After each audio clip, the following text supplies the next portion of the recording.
How did I get here and what do I do now?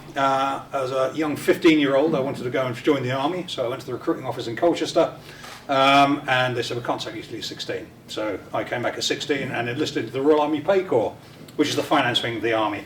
I seemed to be quite good at all that stuff, and so I stayed for 30 years, and they kept on promoting me, which I thought was lovely. I left in 2015 at the rank of major, which I thought was all right for a kid from Colchester with not much of a background. I then went to a KPMG in London for a while until I decided the commuting was awful. I then ran a children's charity for 3 years in Surrey, which was terrific fun. And then for personal reasons I had to take a short break and travel to Australia. My mother was poorly. When I came back, an old army friend of mine was running a private security firm in Afghanistan. So I ended up working in Kabul doing British Embassy security, World Bank, UN, stuff like that.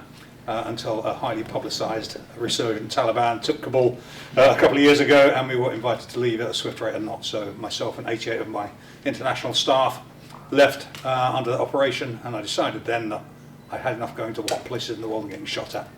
So, as I've been in finance throughout my career to that point, I decided it was time to work from home and became a financial advisor. So qualified with the St James's Place Advisor Academy, so I've been running 2 years now as self-employed, working with individuals, small businesses, and the things I do are typically chatting with people one-to-one, which is nice, trying to help them out, get from where they are to where they want to be, and from a financial perspective.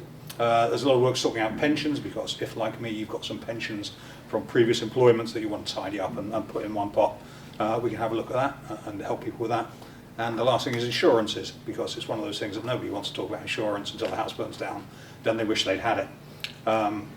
Sadly, I was in front of one of my colleagues, one of my clients last week, who told me she's just been diagnosed with cancer. So I'm now involved in helping her process that claim.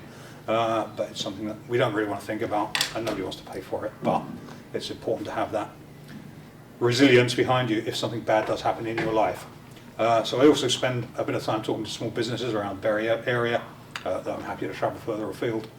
And a sort of lunch and learn session, because part of what I do is very much about giving back to the community.